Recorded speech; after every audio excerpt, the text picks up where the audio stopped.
आज आपने भी प्रेस कॉन्फ्रेंस की और एक दफ़ा आप नवाज़ शरीफ को डिफेंड करते करते इन जजों के हाथों सज़ा भी पा चुके हैं। काफ़ी जालिमाना फेल था।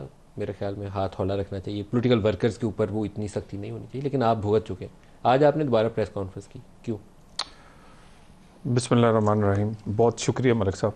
मलिक साहब, मेरा तो एक ही गुजारिश है, ये जो ख़त वाला मामला है ये अब पूरे पाकिस्तान में ज़ेर बहस है। मैं भी एक सियासी आदमी हूँ। जब मैं अपने इलाका जड़ामाला में लोगों के पास गमी खुशी पे जाता हूँ, डिस्कशंस होती हैं। किसी का कोई कत्ल का मुकदमा है, उसे 10 साल हो गए हैं। किसी का ज़मीन का मुकदमा है, उसे 25 साल हो गए हैं। किसी का वहाँ मेरा मतलब कब्ज़ा हुआ है, वो वागज़ार नहीं हो रहा स्टे की वजह से। लोग हमसे पूछते हैं कि हम किसको ख़त लिखें, यानी हम किससे इंसाफ मांगें। और आपको पता है कि अगर कोई ऐसा बंदा ख़त लिख जाए तो उसे तो इन्हें अदालत का नोटिस आ जाता है, आप डायरेक्ट ख़त भी नहीं लिख सकते। मामला ये है कि उसके बाद एक ख़त लिखा गया जो कि ज़िले अदलिया इधर इस्लामाबाद में नीचे सिविल और सेशन जज साहिबान की तरफ से हाई कोर्ट के चीफ जस्टिस को। उसमें देखिए ज़्यादातर लोग कनेक्टेड तो हैं वहाँ सिविल अदालतों से, सेशन की अदालतों से। वो कह रहे हैं जज साहिबान के प्रमोशंस ठीक नहीं हो रही, अपॉइंटमेंट्स जो हैं वो बाइस्ड हैं, जानबूझ के जज लगाए जाते हैं, उनसे फैसले करवाए जाते हैं, ख़ास किस्म के वकला हैं जिनको रख कर ये चीज़ें की जाती हैं। मुझे ये बताइए, मेरा तो सबसे पहले तो वो ख़त टेकअप होना चाहिए जहाँ आम आदमी के केसेस लगे हुए हैं। और दूसरी देखिए ना, मामला ये तो यहाँ पर तो बहुत कम केस आते हैं हाई कोर्ट में।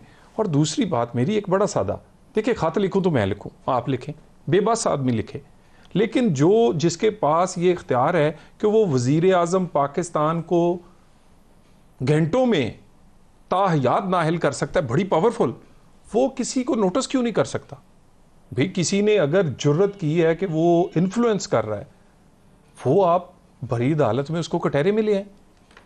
वैसे और जज लाए, बरी अदालत वाला ही काम था। उन्होंने, जजों ने पहले इस्लामाबाद हाई कोर्ट के चीफ जस्टिस को लिखा, जस्टिस आमिर फारूक ने उस पर एक्ट नहीं किया, वो बैठे रहे 1 साल। उसके बाद उन्होंने सुप्रीम कोर्ट को वो खत सर लिखा। गुजारिश सुने ज़रा, अपनी अदालत में उन्हें बुला लेना जी, उनके पास अख्तियार है।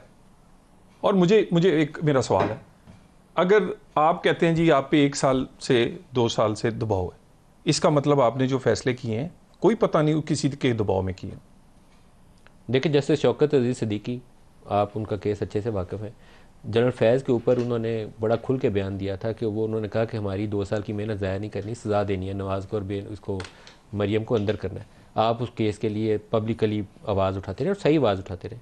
अभी वही शिकायत दूसरे जज कर रहे हैं। मेरी गुजारिश है ना, मैं तो सीधा बात कर रहा हूँ कि जो जज साहब ये समझते हैं कि प्रेशराइज किया जा रहा क्या है, जस्टिस शौकत वो अजीज़ सिद्दीकी अपनी अदालत में जनरल फैज़ को बुला सके? वो तो जजी से गए, अपनी छुट्टी हो गई। एक वो तो 10 पहले साल बाद वो उसका फैसला होगा सुप्रीम कोर्ट से। देखे होगी ना, लेकिन एक कोशिश तो करें ना। यानी आप, इनका मतलब है कि नौकरी बचानी पहली, प्रेशर बेशक आता रहे, फिर इसका मतलब है कि ये प्रेशर अपनी नौकरी बचाने के लिए लेते रहे? नहीं नहीं, भाई पूरा पाकिस्तान इनके पीछे खड़ा होगा, हम खड़े होंगे। नहीं, लेकिन नहीं नहीं मैं सियासी जमातें नहीं खड़ी नहीं होंगी। नहीं नहीं मलक साहब मेरी बात सुने, एक जैसा तराजू तोल देना। तलाल को अगर सजा हो सकती तो इन्हें अदालत में, तो इमरान खान को क्यों नहीं हो सकती? मेरी माफी इसलिए नहीं है क्योंकि मैं नून लीग से, नवाज शरीफ से था, उनकी माफी है। उस वक्त का गठजोड़ ये था कि तलाल चौधरी और दानियाल, इन सारों को रगड़ना है। अगली बात, नून लीग को रगड़ना था उस नहीं वक्त। अगली बात, आप जरा जरा देखें, जुमानतों के फैसले पढ़ लें सिर्फ। खान साहब को जिस तरह रिलीफ मिलता है, मुझे बताएं कौन सा मुल्जम पाकिस्तान में ऐसा है जो रात 9 बजे जाए और कई दर्जन मुकदमों में जमानत ले ले? हम सुबह 7:30 जाते थे, 7:45 होते थे तो हमें बाहर निकाल देते थे। मुझे ये बताएं, आप किसी अदालत में जाएं ना, आपकी इस तरह कोई आवाज़ हल्की सी आ जाए तो जज साहब आपको कहते हैं मैं बाहर निकाल दूंगा। यहां पर एहतसाब अदालत में पेश हुए खान साहब, उसके दरो दीवार उखाड़ के रख दिए। किसी ने पूछा? ये भी छोड़े, सुप्रीम कोर्ट का हुक्म आया, इस्लामाबाद आधे को आग लगाई, तो इन्हें अदालत का नोटिस हुआ। यार ये तो ना कर, एक जैसा तराजू पकड़ लें। अगर हम सारे अच्छे नहीं है हमें निकाल दें, लेकिन एक जैसा। सलमान नकम राजा साहब से पूछते हैं। राजा साहब, आज पीटीआई की तरफ से भी आवाज़ आई, लेकिन आपकी आवाज़ थी जस्टिस बाबर सत्तार के हक़ में, आपकी जमात की, और आपकी आवाज़ थी जस्टिस आमिर फ़ारूक के ख़िलाफ़, और आपकी आवाज़ थी जस्टिस काजी फ़ायज़ ईसा के ख़िलाफ़। तो क्या सियासी जमातों ने अपनी अपनी पसंद के जज के लिए आवाज़ उठानी है और जो जज पसंद नहीं है उसको टारगेट करना है? ये मर्ज़ी और मंशा है या क्या है, ये सियासत क्या है? नहीं, ऐसे तो बिल्कुल नहीं होना चाहिए। देखें, लेकिन बज़ाहिर ये नज़र आ रहा है कि सियासत हावी हो रही है। जो बयानिया मेरे दोनों दोस्तों ने पेश किया उस पर अगर आप गौर करें, ये क्या बयानिया है? पूरे अदालती निज़ाम पे आपने कहा कि ये तो निज़ाम ही सब गलत है। किसी आज के जज की नहीं, आप पीछे चले गए, आपने कहा माजी में ये होता रहा, स्टील मिल में ये हुआ, भुट्टो केस में ये हुआ, फलां में ये हुआ, हम तो 141वें नंबर पे हैं। इन तमाम चीज़ों का जो ताल्लुक़ है, जो असल मंबा है बुराई का, उसकी तरफ तो बात करने की शायद हमें ज़रूरत नहीं है। देखिए, असल मंबा क्या है, वजह क्या है हमारे अदालती निज़ाम की बदहाली की? एक तो ये है कि दुनिया में लोग नंबर दिया करते हैं कि 1 लाख की आबादी पर कितने जज मुकर्रर हैं। पाकिस्तान का नंबर सबसे नीचे कहीं आता है कि हम खर्चने को ही नहीं तैयार अपने लॉ एंड ऑर्डर जस्टिस के निज़ाम पर। फिर आपकी तालीम का निज़ाम क्या है जहाँ से लोग जज भर्ती होते हैं, फिर उससे बढ़कर उनके ऊपर क्या दबाव होता है, क्या उनको तरगीब दी जाती है, कहाँ उनको धमकी मिलती है। तो ये तमाम चीज़ें जो हैं मिलकर आपके अदालती निज़ाम को बनाती हैं जो वो है आज।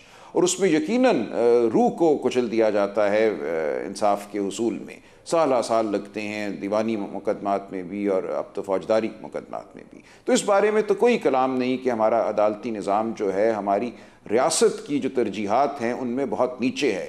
कसूरवार जज नहीं है, कसूरवार रियासत है, हम सब हैं। आप देखिए कि हम क्या ख़र्च करते हैं, हमारा तालीमी निज़ाम क्या है, हमारे लॉ कॉलेजेस का निज़ाम क्या है, और उसके बाद आप जज भर्ती कितने करते हैं और फिर उनको किस दबाव में रखते हैं। तो एक तो ये बात है।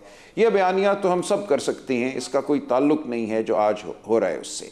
आज ये हो रहा है मेरी नज़र में कि एक तवानाई पैदा हुई है हमारी अदलिया में बहुत अरसे के बाद, और अदलिया ने किसी हद तक ये फ़ैसला किया है कि हम पे जो दबाव डाला जाता है, ये सिर्फ 6 जज साहिबान अब इस्लामाबाद हाई कोर्ट के नहीं हैं, तमाम हाई कोर्ट्स ने जो मरासले भेजे हैं सुप्रीम कोर्ट को, उसमें ये कह दिया है कि अदलिया पर बदस्तूर एक दबाव की कैफियत रहती है, और वो कल भी थी और वो आज भी है। ऐसा नहीं है कि वो ख़त्म हो गई है वो कैफियत, और अदलिया को एक तरह से एक धमकी के तहत रखा जाता है। अब इसका क्या इलाज है? हर जज फ़र्दन खड़ा होकर नोटिस देना शुरू कर दे। देखिए, तमाम शहर ने पहने हुए हैं दस्ताने। अगर आप किसी जज से ये कहें कि आओ साबित करो कि तुम्हें फ़ोन आया था या तुम्हारे चेंबर में आके किसी ने तुम्हें धमकी दी थी, वो कैसे साबित कर सकते हैं? हम जानते हैं धमकियाँ कैसे दी जाती हैं, क्या किया जाता है। तो ये ऐसी चीज़ें हैं जिनको साबित करना नामुमकिन है, लेकिन ये हकीकत हैं और ये मौजूद हैं हमारे इर्द गिर्द।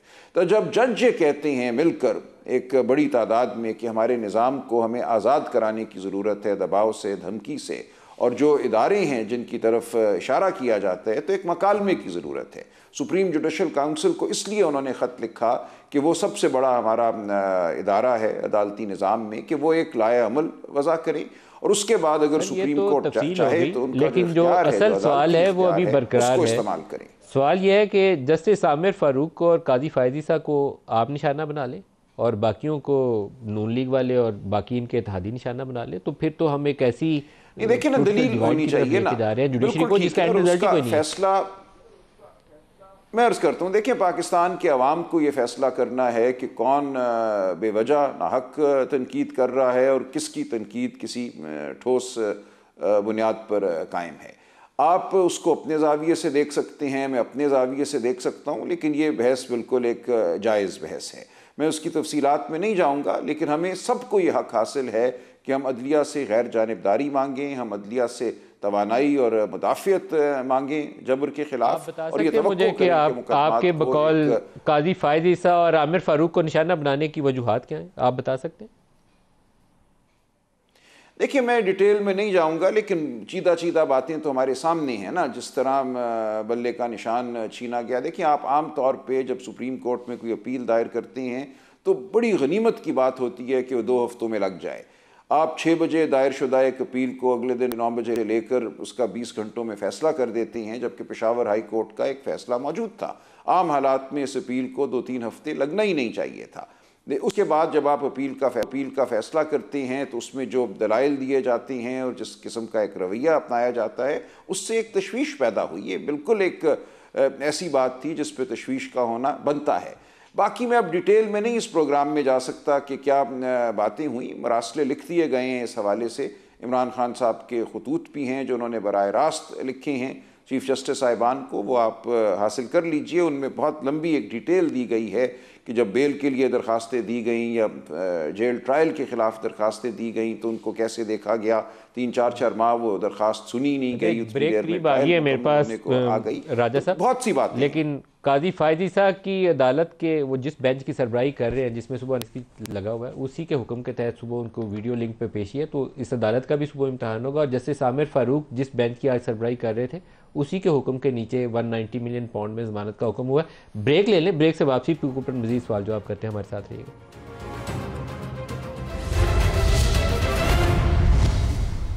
प्रोग्राम में दोबारा खुशामदीद कहते हैं। वाडा साहब, इमरान खान का जो आज का फैसला है 190 मिलियन पाउंड वाले केस में, अलकादर वाले केस में, इद्दत वाला मामला भी उनका चल रहा है और बहुत बेहुदा केस है। आई विश कि उसको ख़त्म कर दिया जाए, उस केस को आगे ना किया। आप भी घटिया कह रहे हैं, मैं उसको कहता हूँ कि इससे ज़्यादा बेहुदा केस नहीं हो सकता। तो इमरान खान की ज़मानत होगी, बाहर निकलेंगे?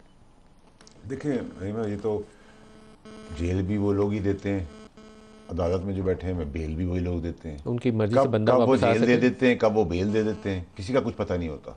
तो अगर आप मुझसे कानूनी और दुनियाई तौर पर पूछेंगे तो मुझे अभी निकलते हुए नजर नहीं आ रहे। आपको नहीं नजर? मुझे नजर नहीं आ रहा। क्यों? ठीक है, बिकॉज केसेस का फैसला इतनी तेजी से हो भी नहीं सकता ना। अभी चलें, वो तो जो इद्दत का केस है तो 3rd क्लास निहायती घटिया केस है। ठीक है, प्रॉब्लम मैं वही कर रहा हूँ भाई साहब, जो आप और मैं या सलमान अकरम साहब जो बात करना चाह रहे हैं ना, वो समझ नहीं रहे आप।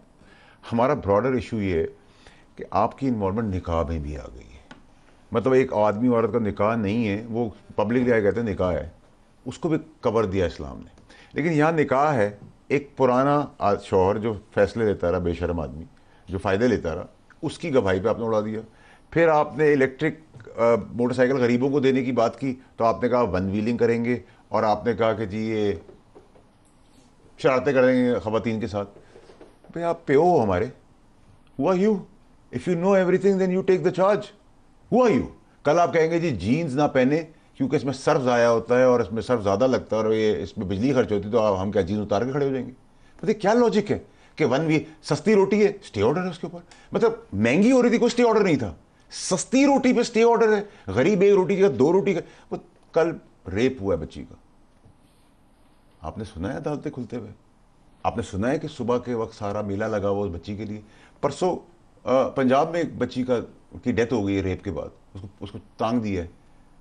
वडेरों ने वीडियोज हैं, फड़क दिया है रेप के बाद, चेक कर रहे हैं, जानवर की तरह मार दी है लड़की।